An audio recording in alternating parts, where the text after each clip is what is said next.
Please subscribe.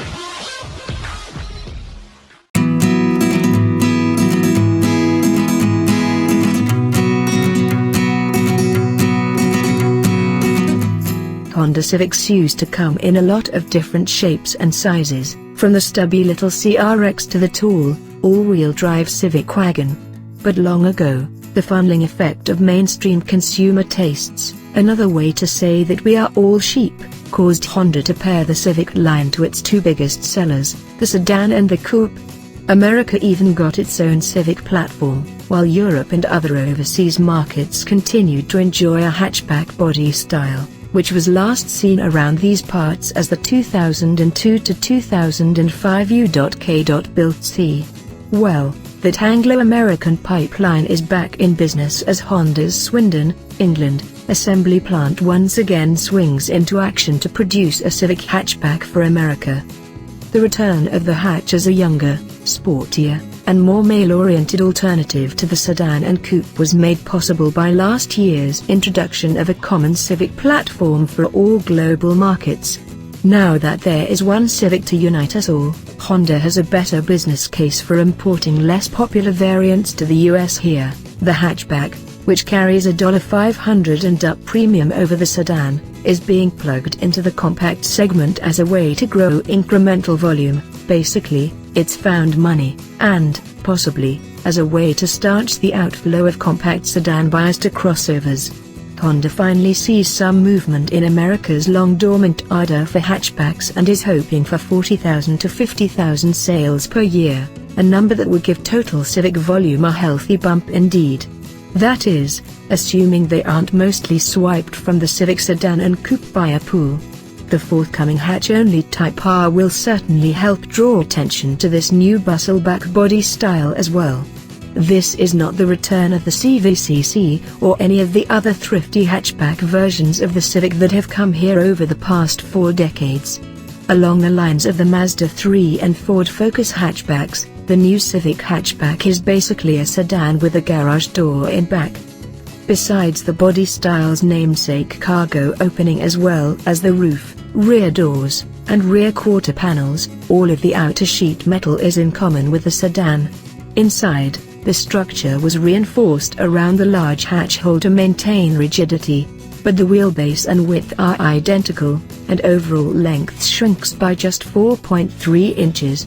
The most obvious physical differences, besides the lack of a trunk, are the goth black face paint for the exterior trim and the faux duct inserts in the bumpers, which make the hatchback seem less like a car and more like a robot with terminally flared nostrils. As we said, it's supposed to appeal to youth, who, apparently, want to be seen as having a lot of hot gas to expel. There are 2 trim-level tracks for the hatch, with the mainstream LX/X/XL on one side and the Sport Touring on the other. The latter have gauges illuminated in red instead of blue, faux carbon trim, aluminum pedals, and leather wraps for the gear shifter and the steering wheel. Honda's new and increasingly ubiquitous turbocharged and direct-injected 1.5-liter 4-cylinder, it's in the new CR-V, 2, and odds are the Accord will soon have it, is the sole engine available, but peak horsepower rises from 174 horsepower in the mainstream models to 180 horsepower in the Sport.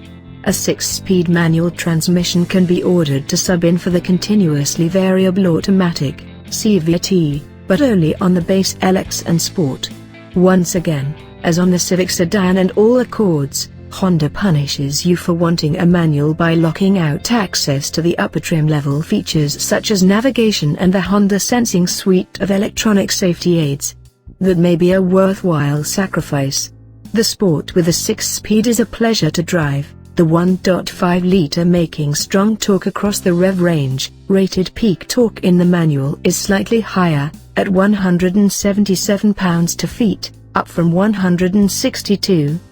The requisite lag and drop-off of an intake pressurized up to 16.5 pounds per square inch have been earnestly, if not perfectly, smoothed over, and the car goes like a dart.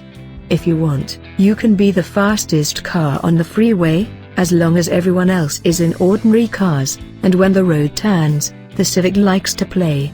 The grip is tenacious, the brakes are stout, and body motions are well damped, just as you'd find in a Civic sedan or an Accord. The largest wheels you can get are the Sport and Sport Touring's 18s, with 235/40 Continental Conti Pro contact tires, neither the fanciest rubber nor the cheapest but a solid tire for the hatchback's modest price point. The sporty tires generate some noise, but in this car class, it's not excessive. Since this is basically a Civic sedan, the controls have the usual Honda delight in their weight and precision, and the gearshifter, if not quite S2000 quality, slips tightly from gate to gate with a gratifying feel. Opt for the CVT, and it behaves more or less like a conventional step-gear transmission, executing shifts between what seem like fixed ratios. It's all a pantomime, but it eliminates the complaint that CVTs make the engine drone endlessly. Most owners will have no clue that it's a CVT, which surely is Honda's intention. The hatchback opens wide, and the cargo area is reasonably deep even with the rear seats up, creating just under 26 cubic feet of luggage space, 23 cubic feet in the sport trims. That's a bit more than in the more wagonoid Mazda 3 hatch. Fold down the Civic's rear seats, and all trim levels give you 46 cubic feet, about the same as the Mazda, which is, let's face it, the car most likely to be cross-shocked against the Civic hatch.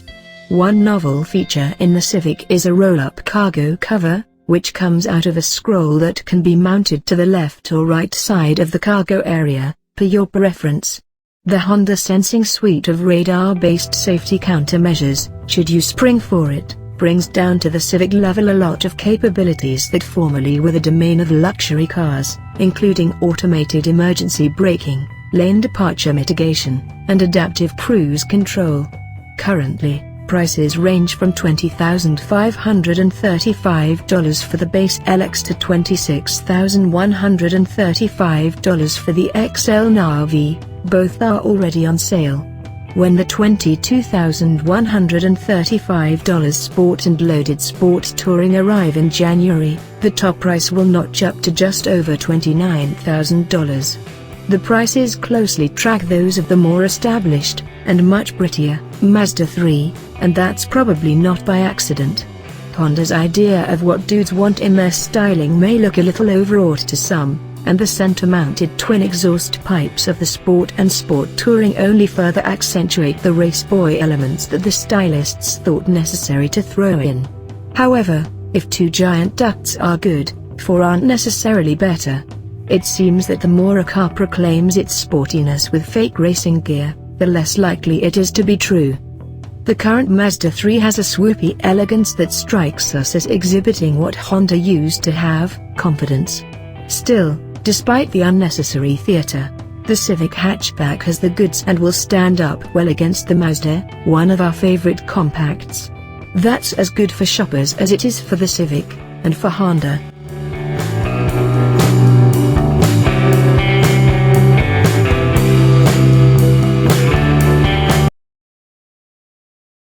Please subscribe.